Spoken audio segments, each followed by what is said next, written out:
নমস্কাৰ বন্ধুসকল, আজি এই ভিডিঅ'টোত মূৰৰ বিষ আৰু মূৰ কামোৰণি, মূৰ ঘূৰণি, আঠকঁপালি এই 4 বেমাৰৰ বাবে সহজ ঔষধ দিয়া গৈছে।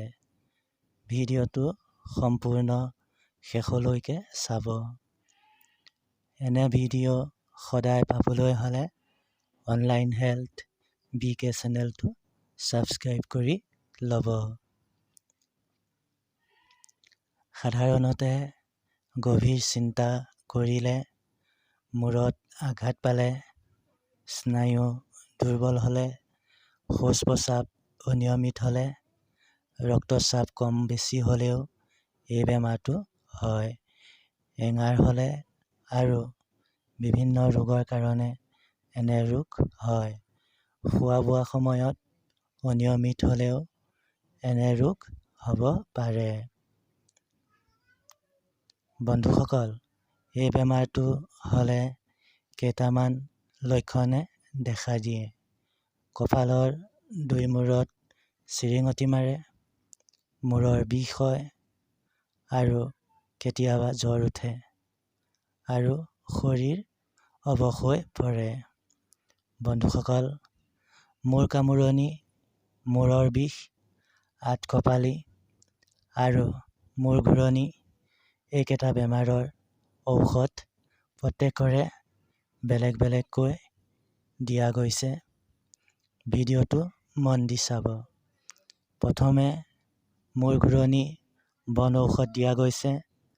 দুবৰি বনৰ ঠাৰি লগত গুটি নোহোৱা কোমল ডিমৰু ঘিউ লগত ভাজি খালে মূৰ ঘূৰণি ভাল হয়।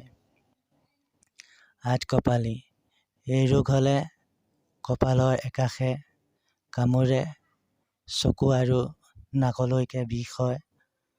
অপৰাজিতা ফুল, পাত আৰু শিপা প্ৰত্যেকৰে 6 গ্ৰামকৈ লৈ পিহি ৰস খালে আঠকঁপালি ৰোগ ভাল হয়। মূৰৰ বিষৰ বাবে বকুলৰ গুটি পিহি নাকেৰে শুঙিলে মূৰৰ বিষ ভাল হয়। পচতীয়া পাত ৰ'দত শুকুৱাই তাক হাতেৰে মোহাৰি নাকেৰে শুঙিলে মূৰৰ বিষ ভাল হয়। মূৰ কামোৰণিৰ বাবে আঠিয়া কলৰ ডিল জালুকৰ লগত ভাজি খালে মূৰ কামোৰণি ভাল হয় আৰু কেঁচা হালধি জুইত পুৰি ধোঁৱা নাকেৰে শুঙিলে কিছু আৰোগ্য লাভ কৰিব পাৰে। মূৰ কামোৰণিৰ বাবে আঠিয়া কলৰ ডিল জালুকৰ লগত ভাজি খালে মূৰ কামোৰণি ভাল হয় আৰু কেঁচা হালধি জুইত পুৰি ধোঁৱা নাকেৰে শুঙিলে কিছু আৰোগ্য লাভ কৰিব পাৰে। সাৱধানতা ৰাখিব, বিড়ি, চিগাৰেট, জ্বলা পোৰা বস্তু নাখাব। বন্ধুসকল, ভিডিঅ'টো ভাল লাগিলে লাইক আৰু ছাবস্ক্ৰাইব কৰি দিব।